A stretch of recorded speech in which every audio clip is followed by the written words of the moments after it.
우리 보좌 앞에 모였네. 함께 주를 찬양하며 하나님의 사랑 그 아들 주셨네. 그의 피로 우린 구원 받았네. 십자가에서 쏟으신 그 사랑 강같이 온 땅에 흘러 각 나라와 족속 백성 방언에서 구원받고 주 경배드리네.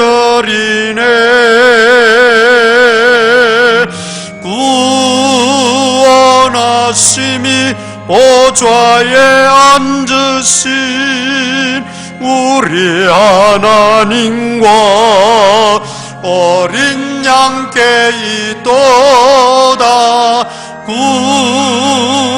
구원하심이 보좌에 앉으신 우리 하나님과 어린 양께 있도다.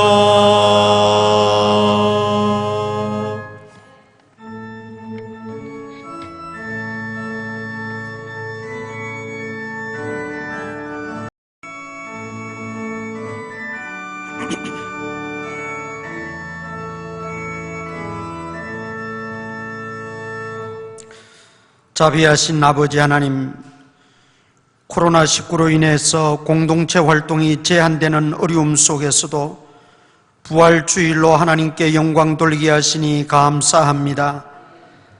하나님의 그 선하심과 인자하심을 신뢰하는 성도들이 오늘도 주의 전에 모여 싸우니 주여 어려운 상황 속에서도 예수 그리스도의 부활을 기억하며 주님의 그 부활하심의 능력에 사로잡힌 바 되어지는 복된 하루가 되어지게 하여 주시옵소서.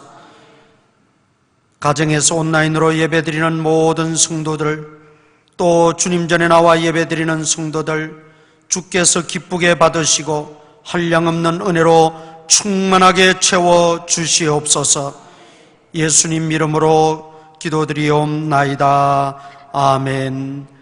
전능하사 천지를 만드신 하나님 아버지를 내가 믿사오며 그 외아들 우리 주 예수 그리스도를 믿사오니 이는 성령으로 잉태하사 동정녀 마리에게 나시고 본디오 빌라도에게 고난을 받으사 십자가에 못 박혀 죽으시고 장사한 지 사흘 만에 죽은 자 가운데서 다시 살아나시며 하늘에 오르사 전능하신 하나님 우편에 앉아 계시다가 저리로서 산자와 죽은 자를 심판하러 오시리라. 성령을 믿사오며 거룩한 공회와 성도가 서로 교통하는 것과 죄를 사하여 주시는 것과 몸이 다시 사는 것과 영원히 사는 것을 믿사옵나이다. 아멘. 161장입니다. 161장 찬송 부릅니다.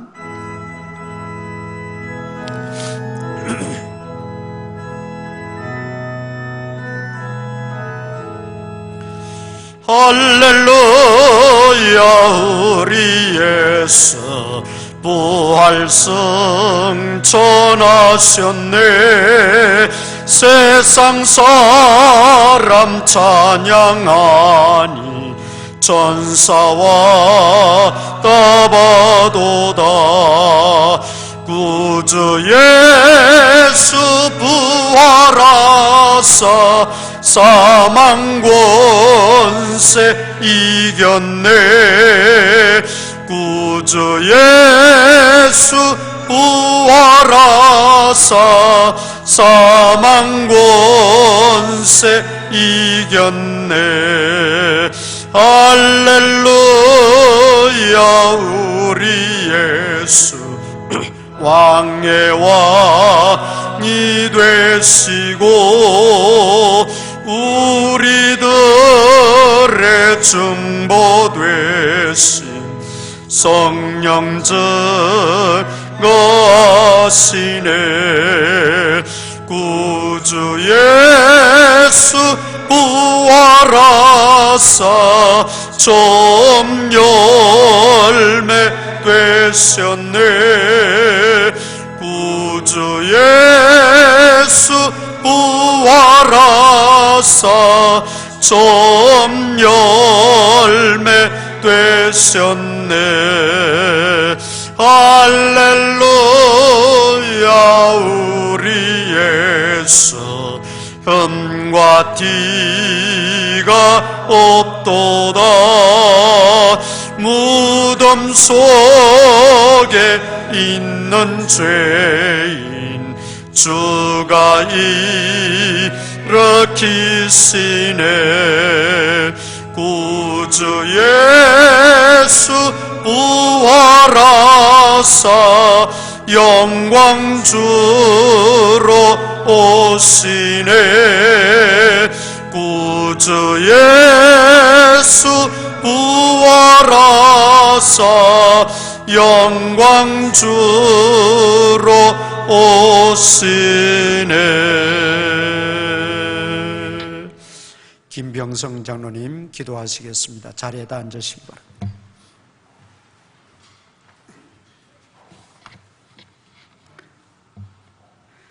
이 세상에서 아무런 소망도 없이 살다 죽어야 마땅한 이 죄인들을 긍휼히 여기사 대속의 은혜를 베풀어 주시고 천국과 부활의 소망으로 인도하여 주신 뜻깊은 부활주의를 맞이하면서 그 무엇으로도 형언할 수 없는 고마움과 감사와 기쁨과 감동으로 영광을 돌립니다.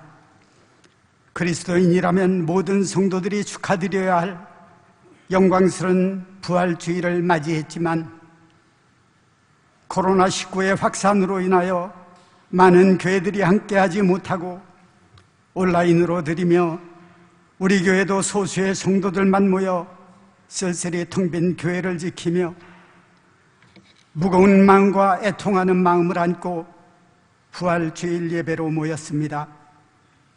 그동안 코로나19로 인하여 예배 없이 지내온 변해버린 신앙생활과 뒤죽박죽 되어버린 우리들의 일상생활들, 마스크를 구입하기 위해 긴 줄을 서야 했고 집 밖으로 나가기가 두려워 만남 자체를 피하며 한 번도 경험해보지 못한 혼란스러운 나날들을 보내고 있으며 우리 눈에 보이지도 않는 그 작은 코로나 바이러스 때문에 사회 시스템이 마비되고 정상적인 경제 활동을 할 수 없는 오늘의 현실을 보며 성경에서 말씀하시는 말세의 지말의 시대가 바로 이때가 아닌지 싶습니다. 성경의 예언대로 하나님 나라는 우리에게 점점 가까워져 오고 있는 것 같은데 100세 시대를 자랑하고 주님과의 생활보다는 이 세상을 즐기며 더 사랑했던 우리들의 부족했던 신앙생활을 되돌아봅니다. 믿음이 있노라 천국을 사모한다 하면서도 성도들과 이웃을 배려하기보다는 자기중심적으로 살아왔던 지난 날들을 회개하오니 주여 용서하여 주시고 오늘의 충격과 아픔을 교훈 삼아 바른 신앙으로 돌아오게 하여 주시옵소서. 어려움 중에 찾아오셔서 우리에게 소망을 주신 주님께 늘 감사의 마음을 잊지 않고 만분의 1이라도 베풀어 주신 은혜에 보답하는 삶을 살아가게 하여 주시옵소서. 이 나라 이 민족을 위하여 기도드립니다. 국가와 인간의 능력으로는 어찌할 수 없는 막다른 길에서 해결자는 오직 하나님뿐이심을 굳게 믿고 기도하오니 이 전염병이 하루속히 지나가게 하여 주시옵소서. 교회도 학교도 직장도 우리의 가정생활도 생업도 이 모든 것이 하루빨리 정상으로 회복되게 하여 주시옵소서. 특별히 많은 피해를 겪고 있는 대구 시민들과 용기 있는 자원봉사자들을 기억하여 주시옵소서. 코로나19 확산으로 코로나19 확산의 지역인 신천지를 이번 기회에 소멸하여 주시고 거짓 진리에 속아 노예처럼 살아가고 있는 저들을 건져 주시옵소서. 4.15 총선을 위하여 기도드립니다. 많은 정당의 출현으로 혼란스럽지만 진정으로 대한민국을 아끼고 이 민족을 사랑하는 자유민주주의 애국자들이 선출되게 하시고 특별히 믿음이 좋은 그리스도인들이 많이 당선되어 이 나라 이 민족을 바르게 이끌어갈 수 있도록 인도하여 주시옵소서. 담임 목사님을 통하여 이 재난으로 얼룩진 이 시대를 살아가고 있는 우리들에게 꼭 필요한 하나님의 말씀을 들려주시기를 원합니다. 이 고난을 통하여 천국의 소망과 예배의 소중함을 깨닫는 귀한 시간 되게 하여 주시고 이 아픔을 통하여 좀 더 주님께 가까이 다가가며 세상 풍조에 빠져 살아왔던 위선과 거짓된 모습들을 다 벗어버리고 부활하신 우리 주님 만나는 축복된 예배로 인도하여 주시옵소서. 오늘도 함께 참석하지 못한 모든 성도들, 군문에 있는 형제들, 어느 곳에 있을지라도 불꽃 같은 눈동자로 지켜 보호하여 주시고 이 자리를 사모하는 마음을 주시옵소서. 재물포교에서 협력하고 있는 국내의 모든 선교지 위에도 함께하여 주실 줄 믿사옵고 이 모든 말씀을 부활 승천하셔서 영원한 생명의 길로 인도하여 주신 예수 그리스도의 이름으로 거룩하신 하나님께 기도드리옵나이다.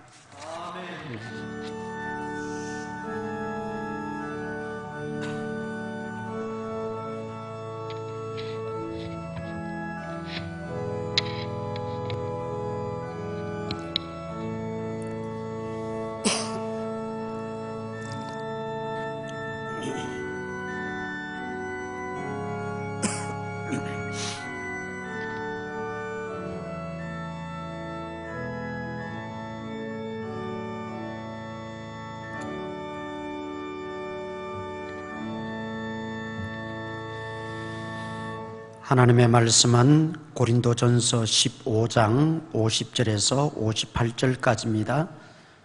고린도전서 15장 50절에서 58절까지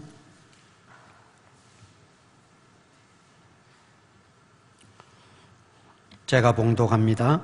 형제들아, 내가 이것을 말하노니 혈과 육은 하나님 나라를 이어받을 수 없고 또한 썩는 것은 썩지 아니하는 것을 유업으로 받지 못하느니라. 보라, 내가 너희에게 비밀을 말하노니 우리가 다 잠잘 것이 아니요 마지막 나팔에 순식간에 홀연히 다 변화되리니 나팔 소리가 나매 죽은 자들이 썩지 아니할 것으로 다시 살아나고 우리도 변화되리라. 이 썩을 것이 반드시 썩지 아니할 것을 입겠고 이 죽을 것이 죽지 아니함을 입으리로다. 이 썩을 것이 썩지 아니함을 입고 이 죽을 것이 죽지 아니함을 입을 때는 사망을 삼키고 이기리라고 기록된 말씀이 이루어지리라. 사망아, 너의 승리가 어디 있느냐? 사망아, 네가 쏘는 것이 어디 있느냐? 사망이 쏘는 것은 죄요 죄의 권능은 율법이라. 우리 주 예수 그리스도로 말미암아 우리에게 승리를 주시는 하나님께 감사하노니. 다 같이 58절 읽습니다. 시작. 그러므로 내 사랑하는 형제들아, 견실하며 흔들리지 말고 항상 주의 일에 더욱 힘쓰는 자들이 되라. 이는 너희 수고가 주 안에서 헛되지 않은 줄 알미라. 아멘. 기도하겠습니다. 하나님 아버지, 오늘 거룩한 주일 주의 전에 나와 예배드리며 또 귀한 예물들을 하나님께 바쳤습니다. 하나님, 이 예물들을 기쁘게 받으시고 사랑하는 성도님들 가정과 직장과 생업과 사업장에 하나님 복의 복을 도하여 주시고 여러 가지 힘들고 어려운 때지만은 우리 하나님이 함께 하시면 능치 못함이 없는 줄 믿사오니 하나님이 목자장이 되어 주시옵소서. 주께서 친히 동행하시고 붙들어 주시고 형통케 하여 주시어서 물질 때문에 시험 들거나 어려운 일들 얻게 하시고 물질 때문에 하나님 모른다 할까 두렵사오니 주여 필요 적절하게 채워 주시옵소서. 모든 것이 하나님께로 왔고 하나님께로 말미암고 하나님께로 돌아간다고 하는 이 하나님 주권 사상을 확실히 가지고 범사에 감사하며 살아갈 수 있는 우리 믿음의 권속들이 되어지게 하옵소서. 예수님 이름으로 기도드리옵나이다. 아멘. 오늘 부활주일입니다. 죄와 사망의 권세를 이기시고 무덤에서 부활하신 구주 예수 그리스도의 은혜가 사랑하는 우리 성도님들과 가정과 또 직장과 생업, 사업체 위에 함께 하시기를 축원합니다. 기독교인이라면 갖춰야 될 몇 가지 신앙이 있습니다. 첫째가 창조신앙입니다. 창세기 1장 1절에 태초에 하나님이 천지를 창조하시니라. 이 창세기 1장 1절을 믿는 믿음이 있다면 성경의 모든 말씀과 사건들을 다 믿게 됩니다. 그러나 이 창세기 1장 1절을 믿지 못하면 하나님도 하나님의 말씀도 믿을 수가 없는 거지요. 우리는 무엇보다도 이 창세기 1장 1절 영원하신 하나님, 창조주 하나님, 전능하신 하나님을 확실하게 믿는 저와 여러분 될 수 있기를 축원합니다. 둘째로 가져야 될 신앙은 십자가 신앙입니다. 이 십자가 신앙은 예수님과 떼어놓고는 설명할 수가 없지요. 예수님은 죄 없으신 분이시지만 이 땅에 오셔서 저와 여러분의 죄를 다 짊어지시고 내가 져야 될 그 십자가, 내가 죽어야 될 그 십자가 죽음을 대신 죽어주셨습니다. 즉 구속의 은혜요 대속의 은혜입니다. 구속은 값을 치르고 구원했다는 뜻입니다. 대속은 대신 값을 치루었다는 뜻입니다. 이런 구속의 은혜, 대속의 은혜가 십자가에서 완성되어졌다고 하는 것. 그래서 이 십자가 신앙은 예수 그리스도가 내 죄를 대신해서 돌아가셨고 나는 예수 그리스도의 그 보혈의 은혜로, 보혈의 능력으로 구속함을 받고 구원을 받아 하나님의 자녀가 되었다는 이 신앙이 십자가 신앙입니다. 에베소서 1장 7절에 이렇게 말씀하고 있습니다. 우리가 그리스도 안에서 그의 은혜의 풍성함을 따라 그의 피로 말미암아 구속 곧 죄사함을 받았으니 로마서 5장 9절에서도 그의 피로 인하여 의롭다 하심을 얻었은즉 더욱 그로 말미암아 진노하심에서 구원을 얻을 것이니 그리스도의 피로, 즉 그리스도의 보혈로 우리는 죄사함 받았고 그리스도의 보혈의 능력으로 우리는 구원받았고 하나님의 자녀가 되었다는 것이지요.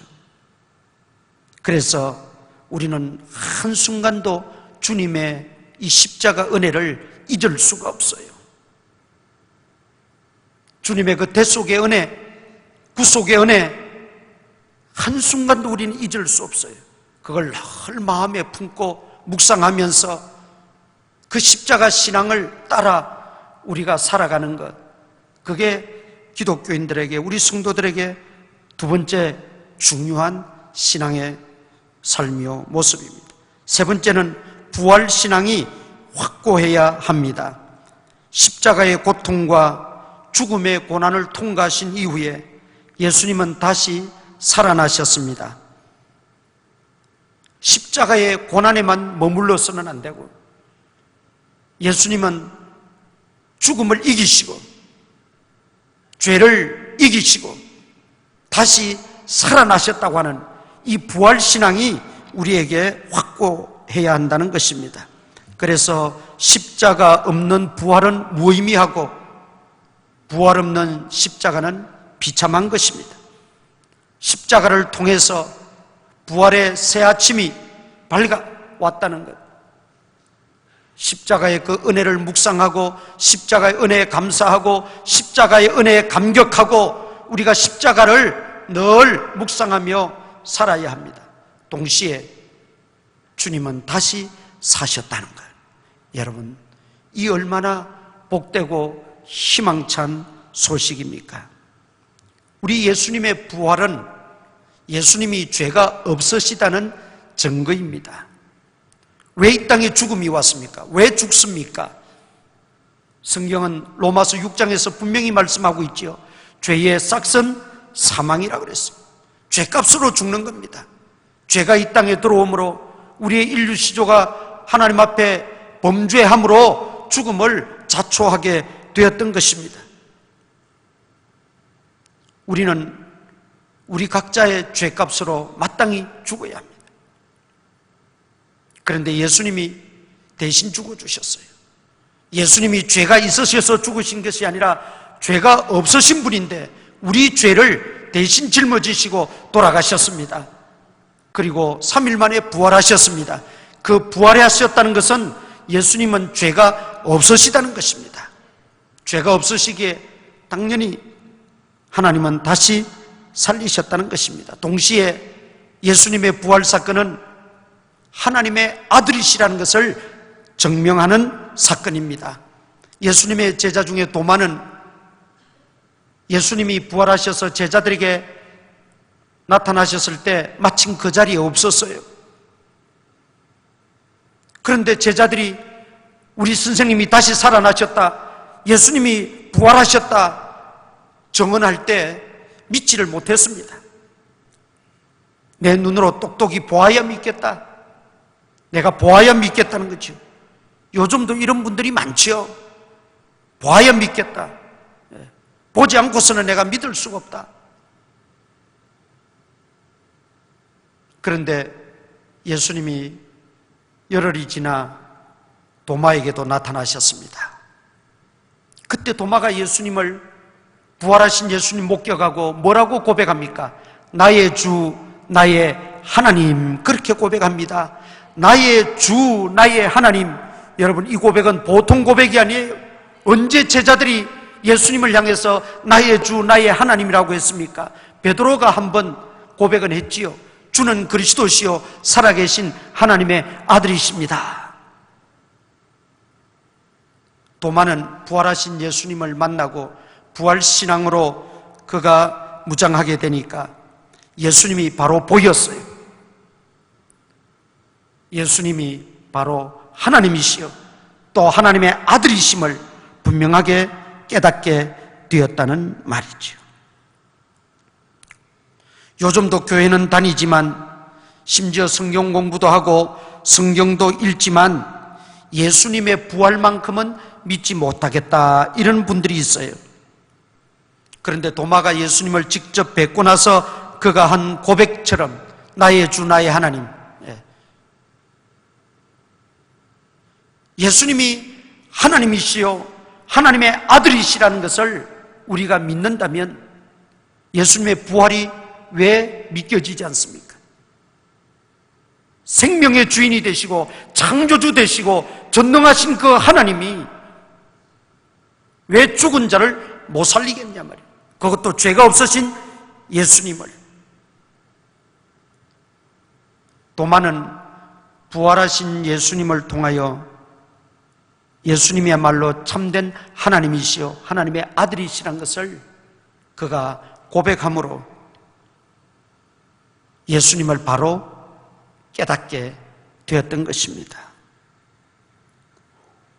아직도 부활이 믿어지지 않는 분이 계시다면 오늘부터 부활하신 예수님을 마음에 모셔드리시고 부활하신 예수님이 내 안에 계시다는 확신을 가지시기를 바랍니다. 또한 예수님의 부활은 이 땅에서의 죽음이 끝이 아니다라는 걸 우리에게 보여주신 사건입니다. 즉 내세가 있다는 말이지요. 영원한 생명이냐 영원한 저주냐, 내세는 두 가지밖에 없습니다. 그런데 그 분기점이 부활신앙에 달려 있어요. 예수님 말씀하셨죠. 나를 믿는 자는 죽어도 살겠고 무릇 살아서 나를 믿는 자는 영원히 죽지 아니하리니. 부활신앙이 있느냐 없느냐에 따라서 영원한 생명이냐 영원한 저주냐가 결정되어집니다. 여러분, 그런 뜻에서 부활신앙이 없으면 구원 못 받은 거예요. 부활신앙이 없으면 제 아무리 큰 소리 쳐도 구원받지 못한 겁니다. 부활신앙이 영원한 생명, 영원한 저주를 결정짓기 때문입니다. 또 이 말씀도 하셨죠. 내 말을 듣고 나 보내신 이를 믿는 자는 영생을 얻었고 심판에 이르지 아니하나니 사망에서 생명으로 옮겼느니라. 요한복음 5장 24절. 또 요한복음 6장 47절에서는 믿는 자는 영생을 가졌나니, 부활하신 예수님을 믿고 따르는 자는 영생을 가졌나니 영원한 생명에 이르게 된다는 말입니다. 천국에 들어갈 수 있다는 말이죠. 예수님의 부활은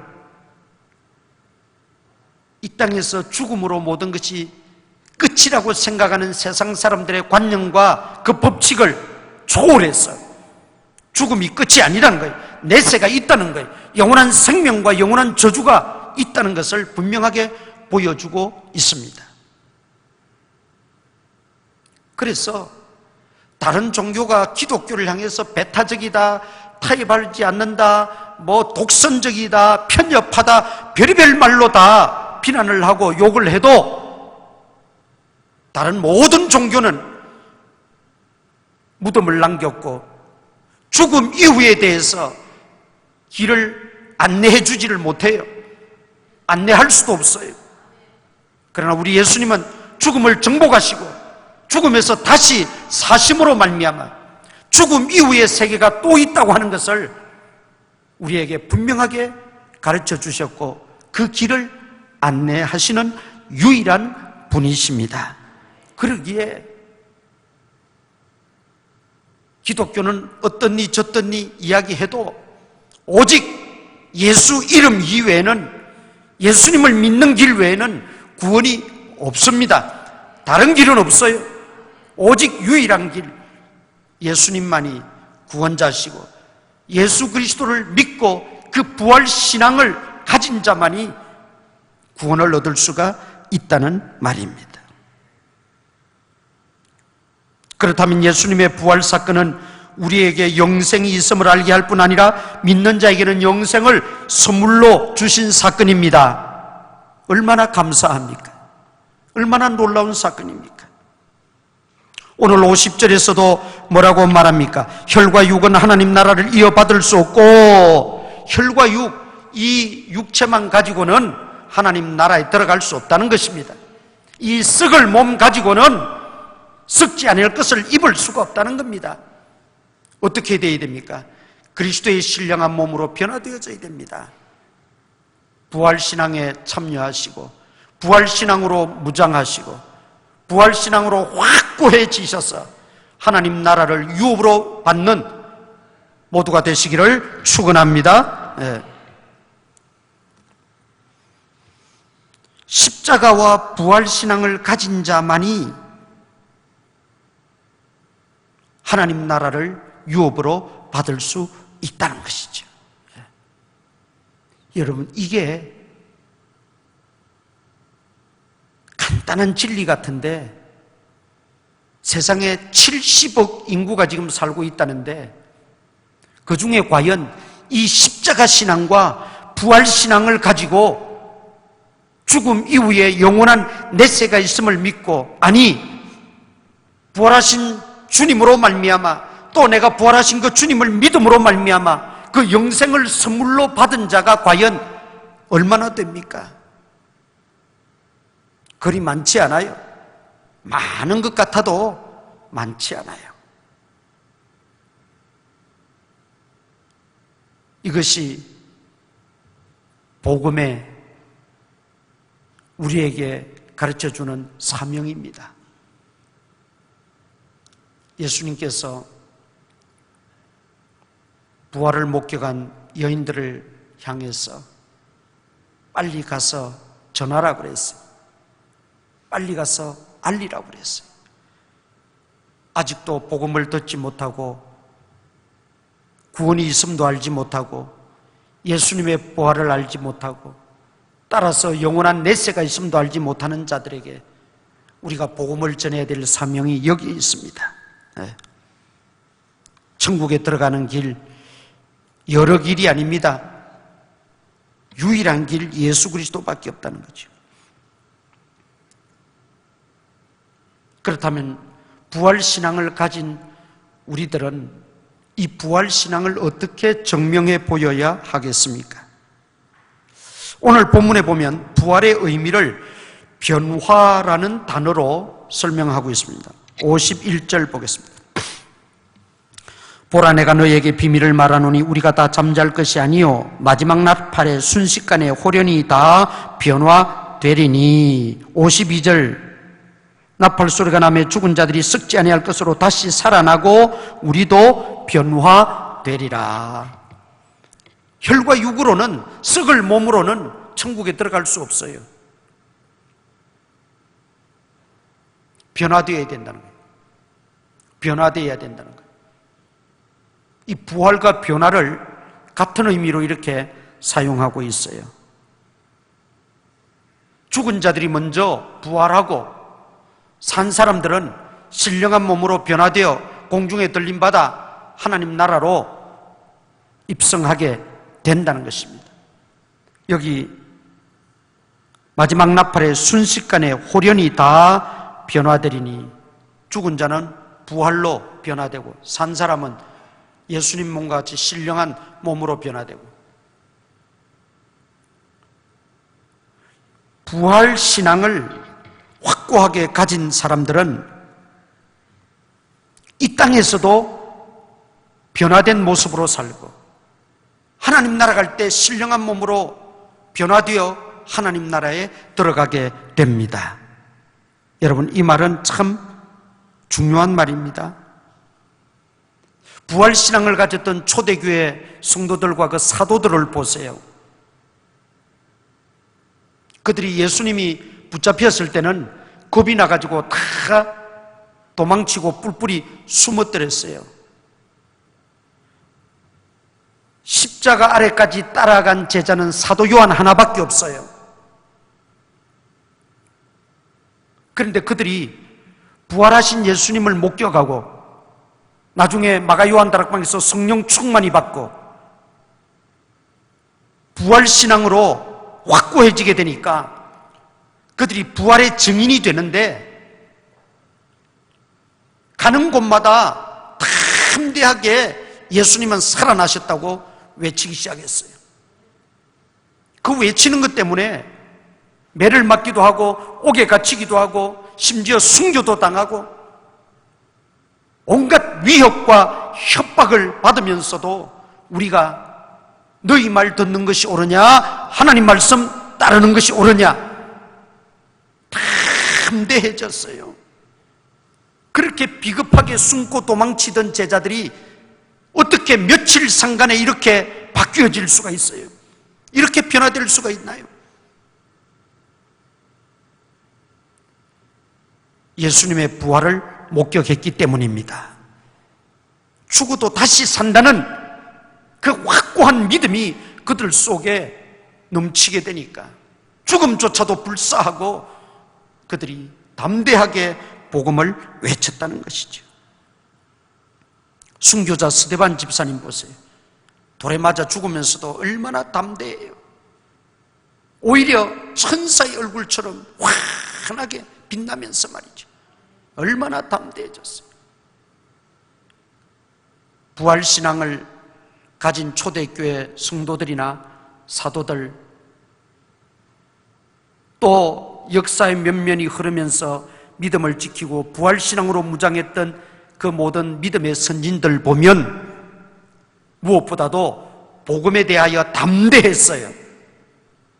믿음에 대하여 담대했어요. 예배 드리는 것도 담대했어요. 기도하는 것도 담대했어요. 복음을 전파하는 것도 담대했어요. 담대했어요. 그것이 그들의 첫 번째 변화된 모습이었어요. 그 담대함을 보고 예루살렘 성이 소동이 일어났어요. 아니, 저 사람들이 그 갈릴리 사람들 아니냐? 예수를 따라다니던 그 사람들 아니냐? 그런데 어떻게 저렇게 능력 있는 자로 변하고 어떻게 저렇게 담대해졌느냐? 어떻게 저렇게 복음을 외치며 순교하는 자리에까지 이르느냐? 소동이 일어났다 그랬어요. 매를 맞고 옥에 갇히고 순교하는 자리에까지 가면서도 그들은 담대해졌습니다. 부활신앙을 가진 우리들도 복음에 대하여, 믿음에 대하여 담대해질 수 있기를 바랍니다. 사도 바울도 보세요. 핍박자였고 포행자였고 박해자 아니었습니까? 그런데 부활하신 예수님 만나고 부활신앙이 그 속에 들어가게 되자 그 모든 것이 다 바뀌었어요. 갈라디아서 2장 20절에서 이제 내가 사는 것이 아니고 내 안에 누가 산다 그랬어요? 그리스도께서 사신 것이라. 부활하신 그리스도께서 그 그리스도의 생명이 나의 생명이 되고 그리스도의 그 인격이 나의 인격이 되고 그리스도의 그 능력이 나의 능력이 되어 내가 이제는 그리스도와 함께 살아간다. 부활신앙, 그 부활신앙으로 확고해지게 되니까 사도 바울 보세요. 이름도 바꾸었어요. 종교도 바꾸었어요. 인생관도 바꾸었어요. 가치관, 세계관 다 바꾸어졌어요. 옛날에 그 야망이 넘쳐났던 거 다 배설물로 여기고 다 포기하고 오직 십자가만 자랑하고 예수 그리스도의 종회로, 예수 그리스도의 노예로 그는 일평생 살아가고 끝내 로마에서 순교했습니다. 여러분, 누가 초대교회 성도들을 이렇게 바꾸어 놓았습니까? 누가 이 사울을 이렇게 바울로 바꾸어 놓았습니까? 그 변화의 원동력은 바로 예수 그리스도의 부활의 능력입니다. 예수 그리스도의 생명입니다. 부활하신 주님이 아니고서는 불가능합니다. 무덤에 있는 시 한 번, 두 번도 아니고 2000년 동안 그 수많은 그리스도인들을 그렇게 변화시키고 바꿀 수가 있겠느냐 말이에요. 제가 이 설교를 준비하면서 다시 한번 눈이 열리고 깨달았습니다. 아, 예수님의 부활은 분명 역사적 사실이구나. 예수님의 부활은 분명히 역사적 사실이구나. 왜 그걸 제가 깨달았냐면 제자들이 변화를 받고 복음을 담대하게 전하니까 온갖 핍박과 박해가 말로 표현할 수 없는 핍박이 몰려왔어요. 그리고 야고보 사도는 일찍 순교했어요. 스데반 집사도 순교했어요. 다 뿔뿔이 예루살렘에서 흩어질 수밖에 없었어요. 큰 핍박이 교회에 임했어요. 사도 바울도 핍박받고 어려움 당한 거 사도행전에 다 일일이 기록했잖아요. 말로 표현할 수가 없어요.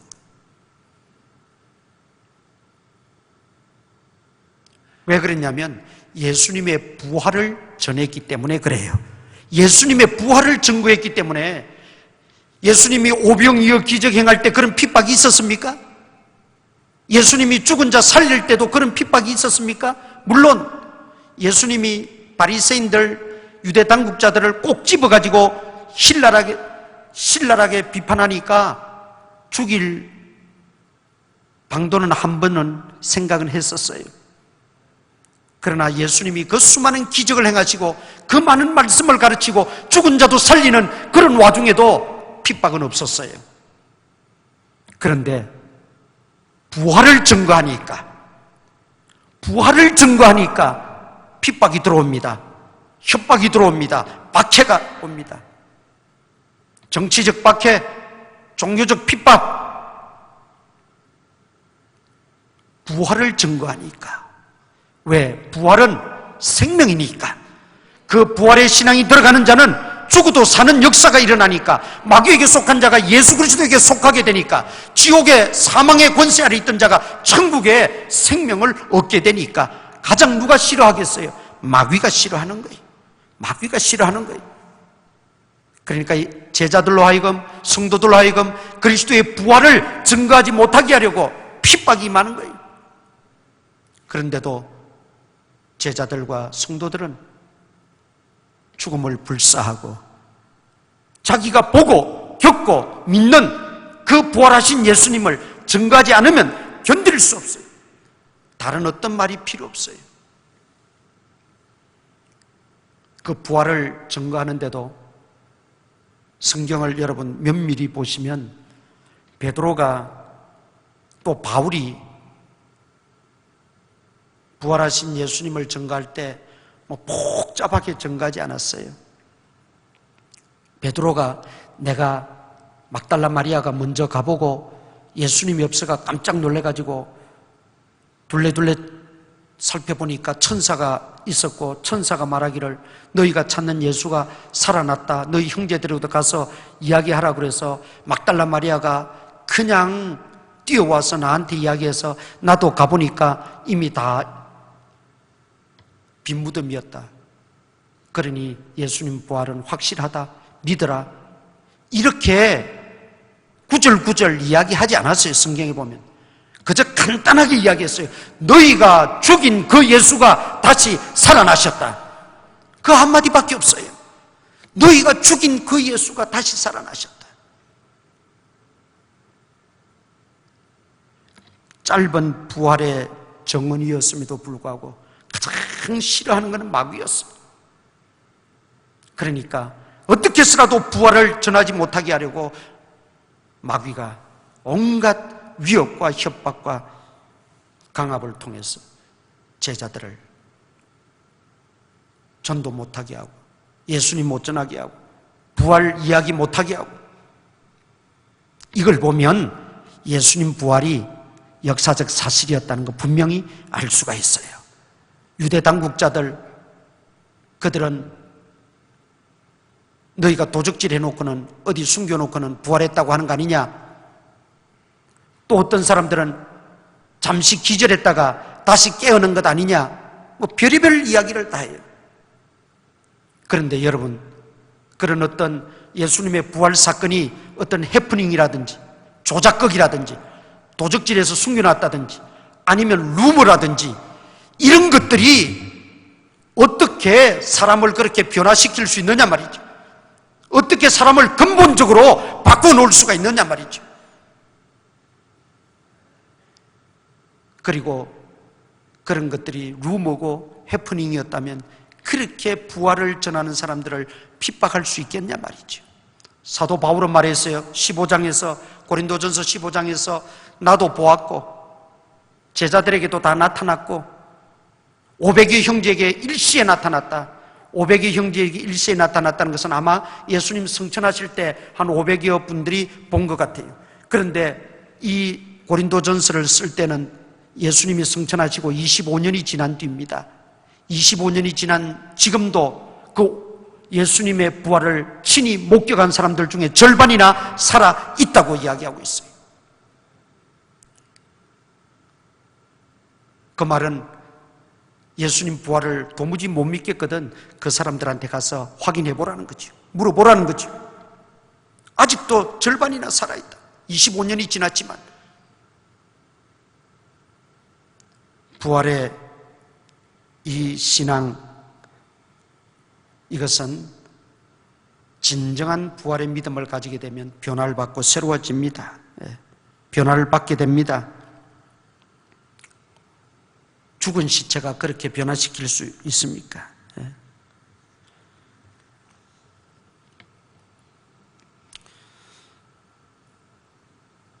지금도 마귀는 부활신앙을 갖지 못하게 하려고 가진 계략을 다 피웁니다.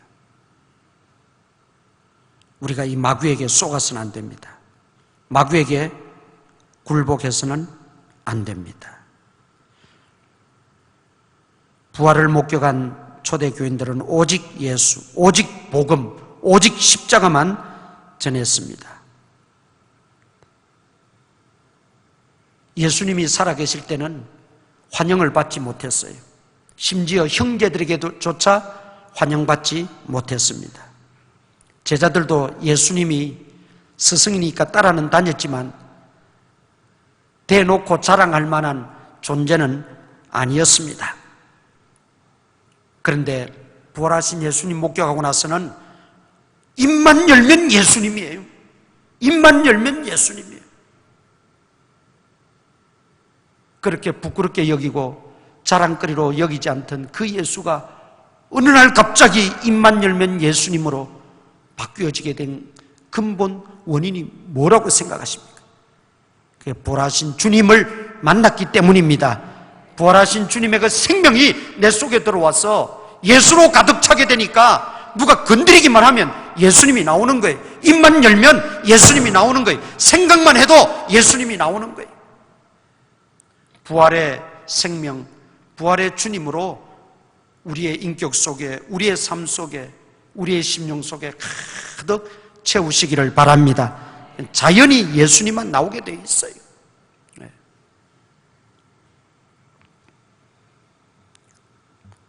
부활의 증인은 예수님을 자랑하고 예수님을 외쳐야 합니다.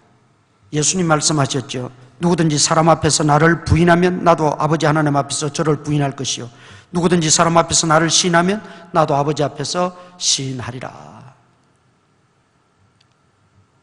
우리가 부활의 증인답게 담대하게 예수님을 드러내고 증거하고 살아야 합니다. 선다싱, 인도의 성자라고 하는 선다싱이라는 분이 있어요. 이분은 원래 그 힌두교와 또 다른 전통 종교에 매여 살던 집안입니다. 집안 대대로 그런 집안입니다. 그런데 전도를 받고 예수님을 믿게 되었어요. 그러니까 집안에서 축출해버렸어요. 쫓아내버렸어요. 그 집안은 재산도 많은 집안이었어요. 작은아버지가 하루는 선다싱을 불러서 이야기를 했어요. 야, 이 많은 재산, 너네 아버지 재산, 내가 가지고 있는 재산 다 줄 테니까 다시 돌아와라. 그래도 선다싱은 꿈쩍하지 않았습니다. 어느 날 영국을 방문하게 돼가지고 영국에서 선다싱이 물었습니다. 아니 선생님, 그 많은 조건, 그 많은 재물 그거 다 버리고 어떻게 기독교로 개종했습니까? 그랬을 때 선다싱은 이렇게 말했습니다. 기독교에만이 십자가와 부활이 있기 때문입니다. 길게 이야기하지 않았어요.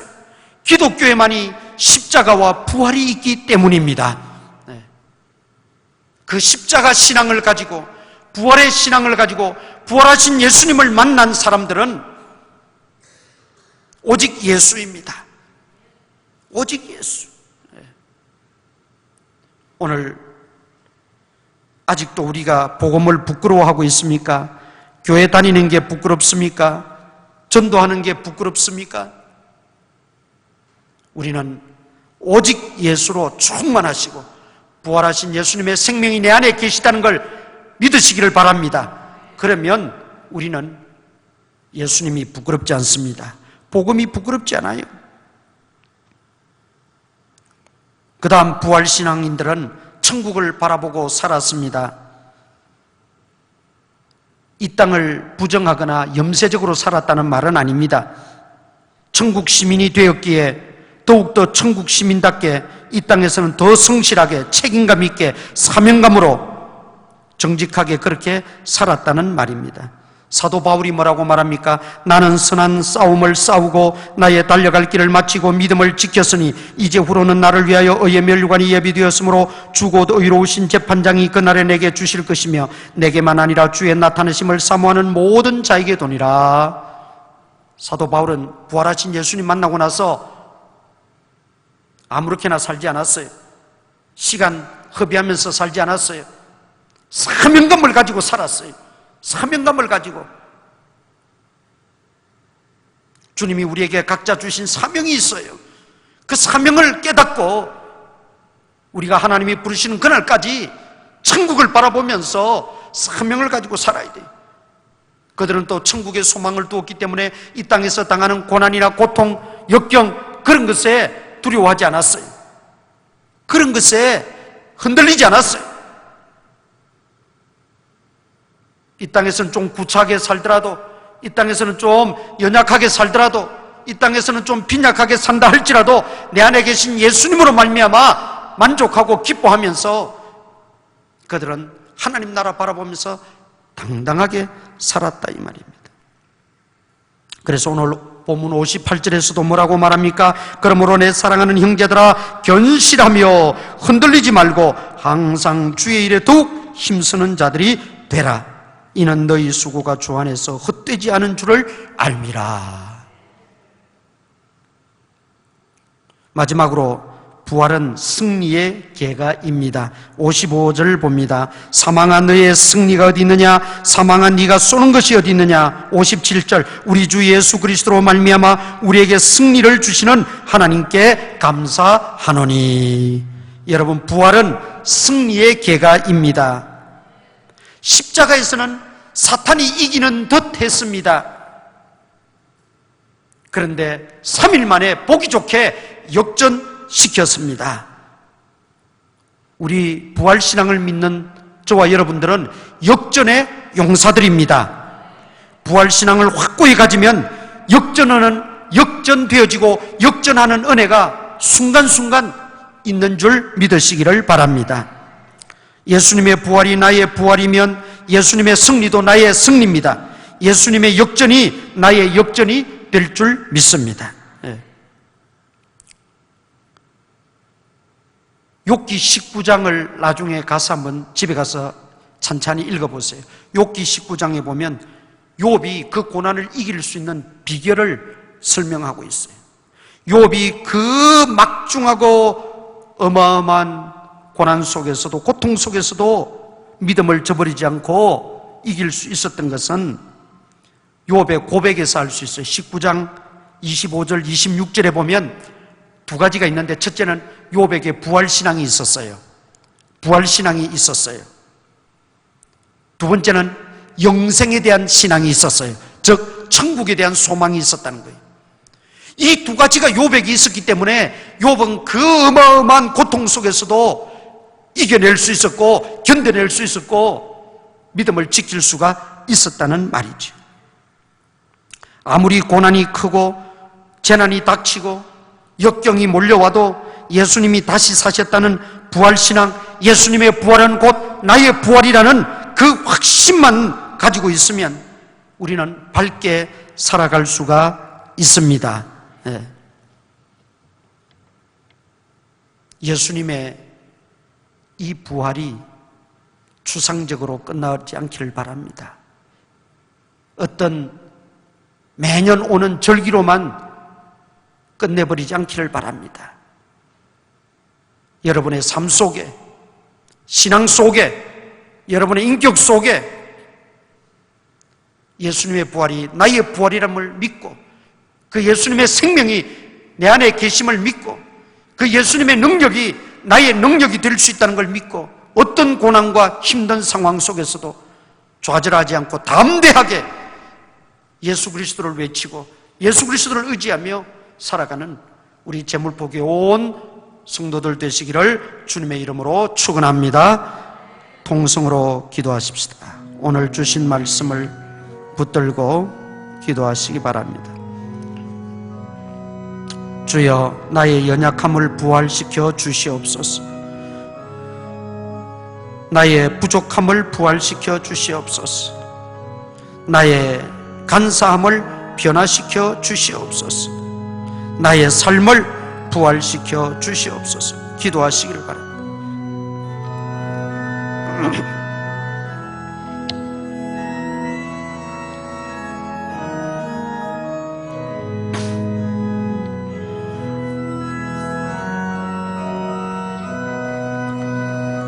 주여,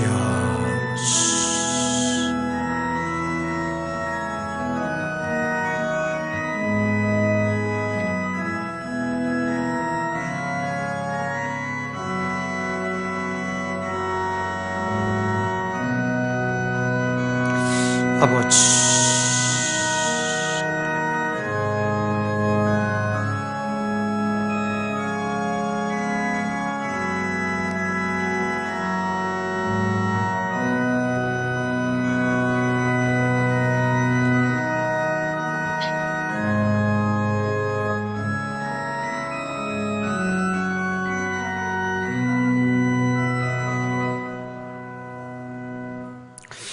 우리 찬송가 171장 부르시면서 부활절 헌금을 우리 앞에 나와서 드리도록 하겠습니다. 171장 부르시면서 부활절 헌금 드리겠습니다.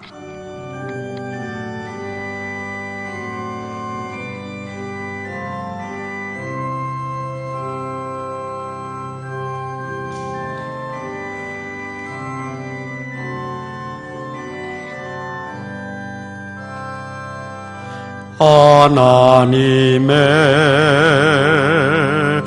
독생자 예수 날 위하여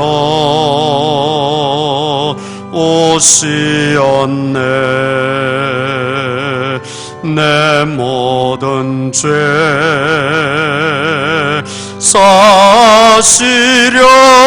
사시려고 십자가를 지셨으나 다시 사셨네. 살아계신 주 나의 참된 소망 두려움이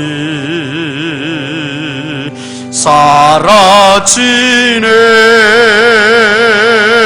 사랑의 주 내 갈 길 인도하니 내 모든 삶의 기쁨 늘 충만하네. 주 안에서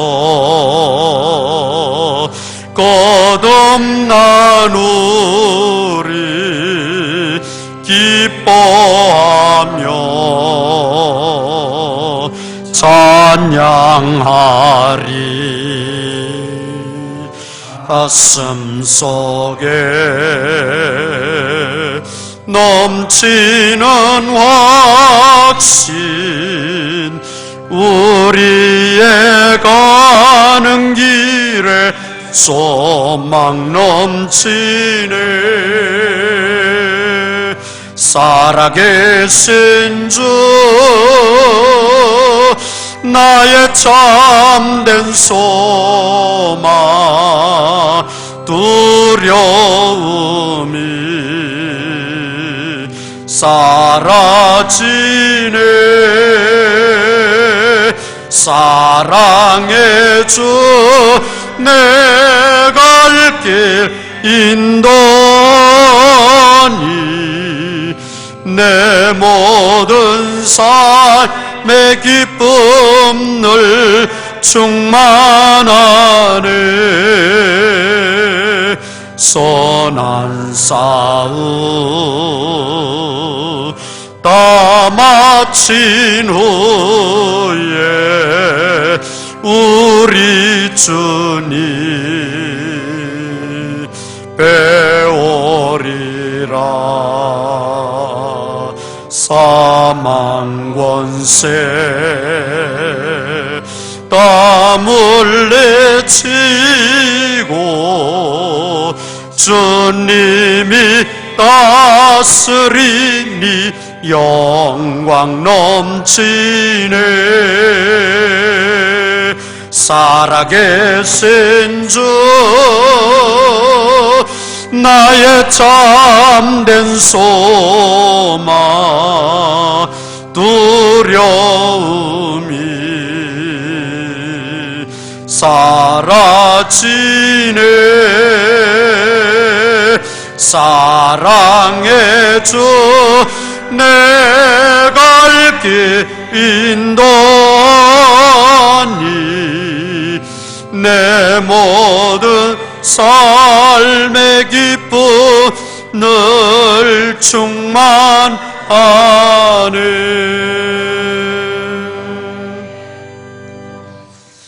광고 말씀드립니다.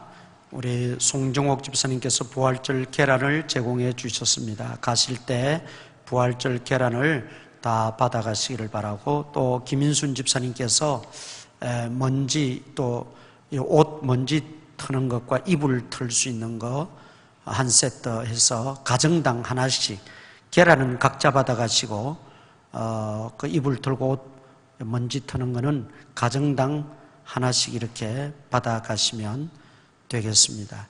그리고 다음 주 예배도 역시 안내하는 고지를 잘 좀 확인하셔서 하시고, 다음 주에는 이제 우리가 좀 더 좋아지고 있으니까 점점 이제 원상복귀가 가능하지 않겠나 하는 생각은 있습니다. 그러나 이 비행기는 뜰 때 하고 내릴 때 조심해야 돼요.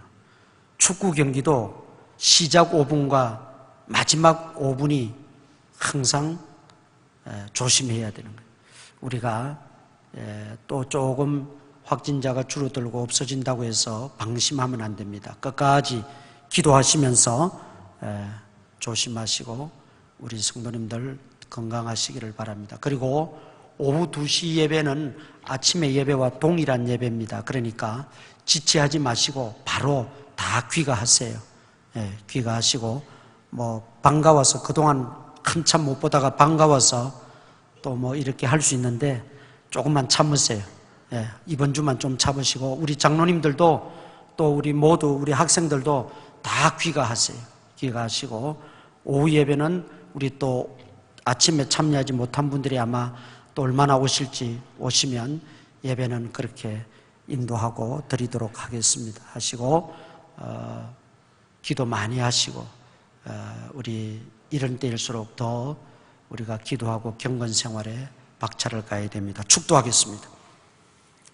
우리 구주 예수 그리스도의 무한하신 은혜와 하나님 아버지의 그 크신 사랑과 성령님의 감동감화 교통 역사하심이 부활신앙으로 다시금 무장하고 확고해지기를 소원하는 우리 모든 성도들 머리 위에 이제로부터 항상 함께 있을지어다. 아멘.